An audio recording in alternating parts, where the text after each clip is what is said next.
Hey, hey, my beautiful Scorpios. What is going on, you guys? What's up, Scorpio? You know what, Scorpio? Yeah, let's see what's happening. This is Salviadora's quiche deck.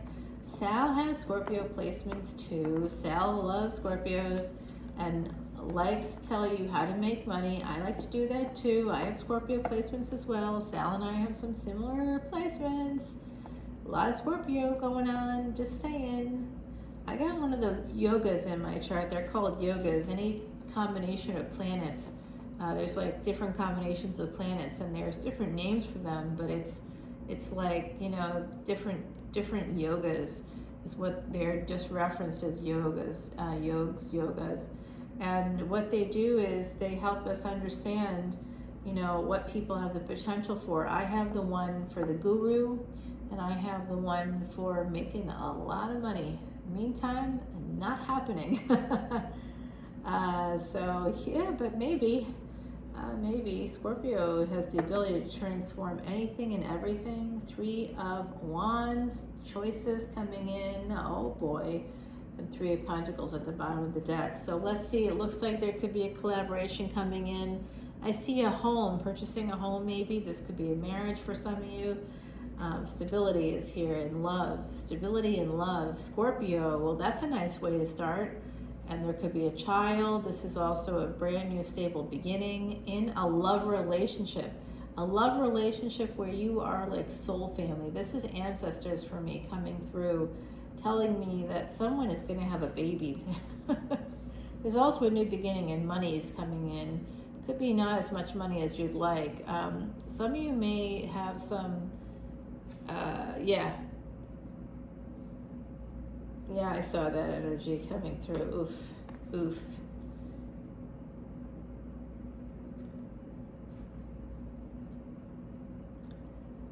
There could be some struggles at work. I don't want to see that with my Scorpio placements. I don't want to see that at all. But we'll translate it. We'll take a look at it. We'll clarify. Someone has to walk away from a marriage, okay? It's an ancient soul time marriage. It's an ancient soul contract. You got to walk away and have a new beginning here. I see. I got it. Hold on. It's not an end to work. No, it's not.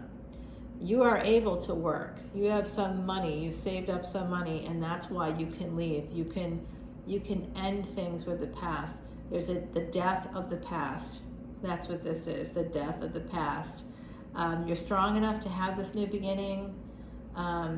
You are strong enough to bring in justice. What is justice in this situation? It is to walk away, because I think someone took advantage of you. Yes, you have to walk away from a person that puts you in a space of lack, scarcity. Whoever this person is that you were in a commitment with, a long-term commitment, I think, by the looks of it, possibly a marriage, you have to walk away because there was financial abuse. There's financial abuse. There was like a lot of health issues as a result of this relationship. They would stress you out. You wouldn't sleep well. You know, there'd be all these things. This is, wow. The ancestors are bringing in some justice for you. And that justice is probably a love that's going to lead to marriage in the future that's going to be very happy and very healthy. You're going to leave behind that lack of health, the lack in general, the scarcity, the poverty, the mental health issues, the depression, the anxiety, whatever it was that occurred for my beautiful Scorpios, all like planetary placements and ascendants, basically everybody. Right now, the moon is in Scorpio. I'm doing this on the 17th.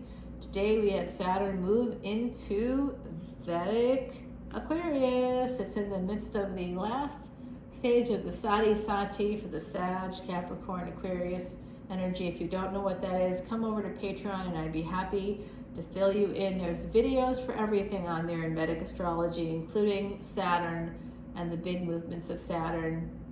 Saturn moves into Aquarius for the next basically 2 years through March 2025. It's a big deal. Yeah, it is. There's money coming in here, actually.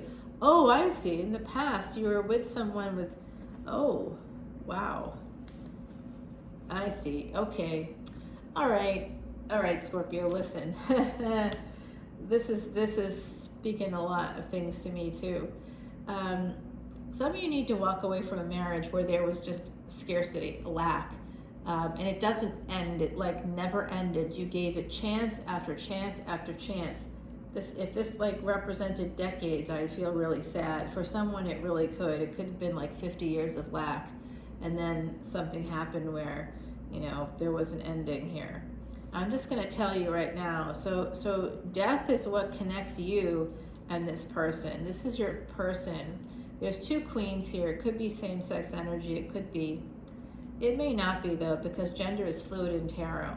So this is a person that you were connected to in the past. You have a family with them. You may even work with them. And this is you and your strength, but they're also quite strong. You could both have Leo in your chart. This is also an Empress here.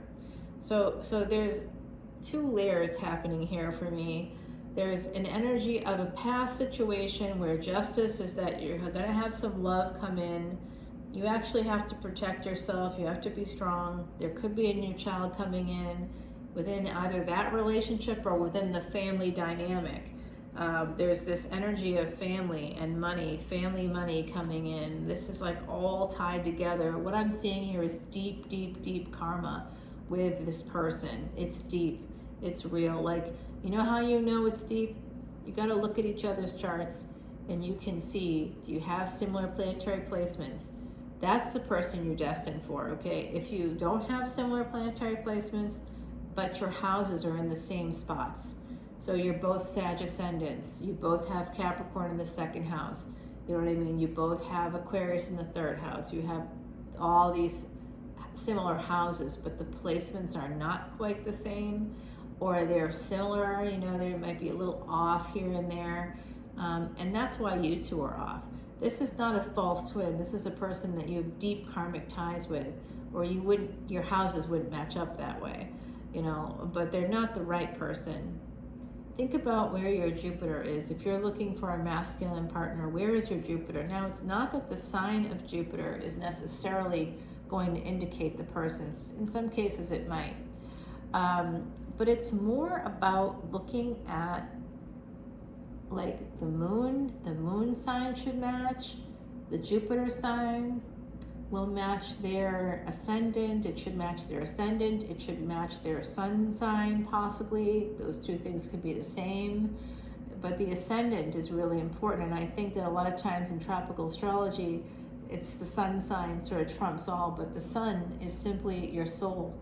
So it's not simple, it's your soul. It's ancient, and it's real, and it comes back like a perennial flower in new bodies that look similar to the old bodies because you come through the same generational lines.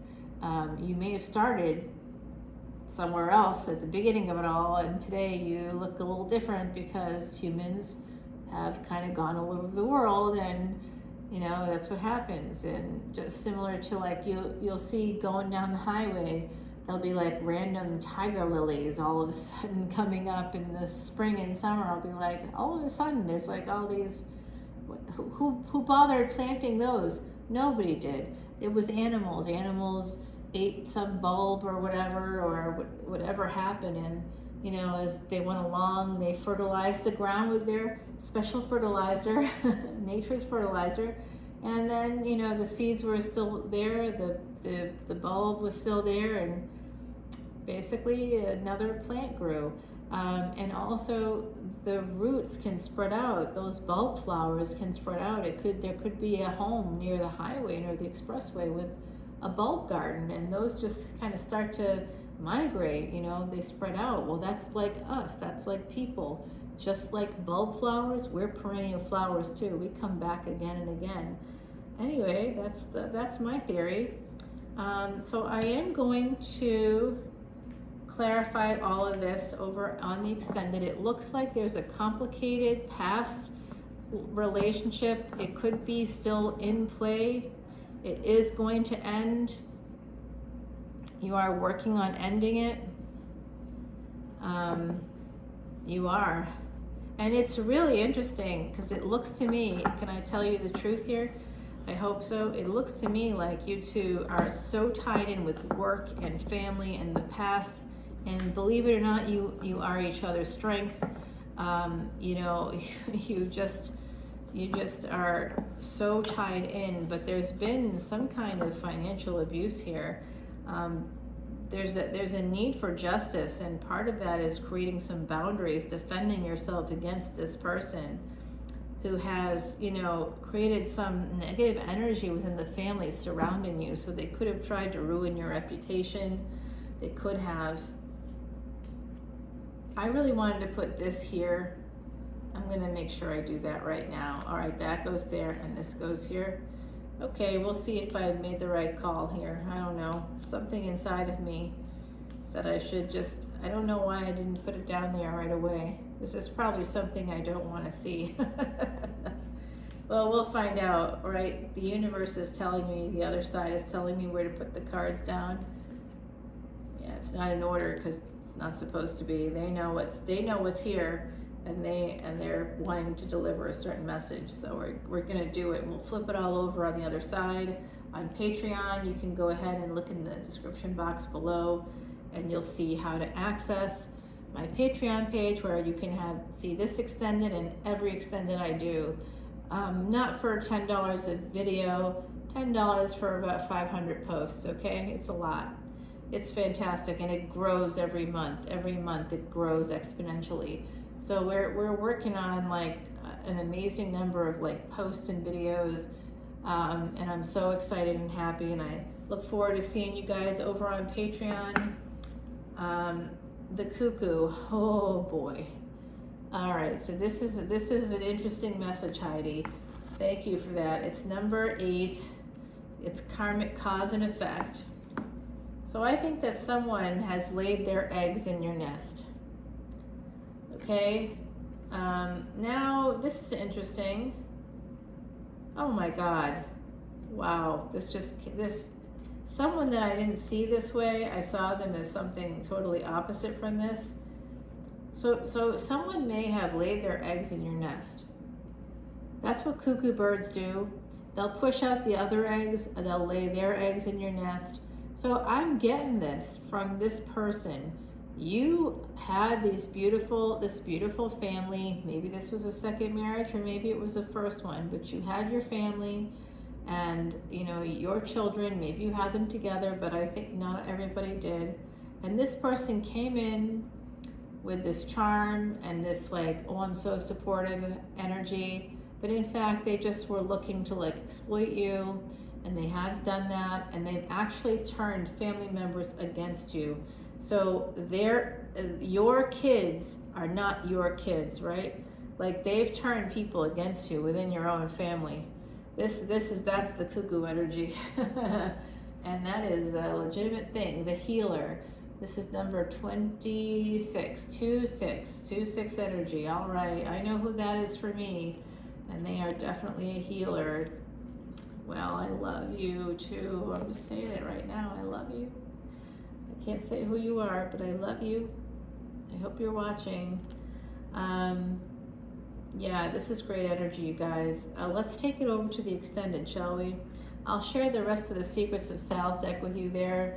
And these are all the cards I use over here. You can kind of see them how do I get, there it is over there, that whole little lineup. I've got a lot of other paraphernalia here from the French Quarter artists, French Quarter stores, Flirty Girl, Marie Laveau's, Allie's gallery shop on Royal Street. Marie Laveau's is on Bourbon, and Flirty Girl is all over New Orleans. It's on my street. It's all over the Quarter. It's all over Garden District. You could even find it in the airport, in MSY Airport. Yeah, it's happening. I got great decks here. I've got a medicine Buddha cube. I've got a lot of like mala beads, and I've got this beautiful Ganti and the bell, and I'll ring that bell for you on the other side. Until then, I hope everybody stays safe and happy. Thanks so much. Bye.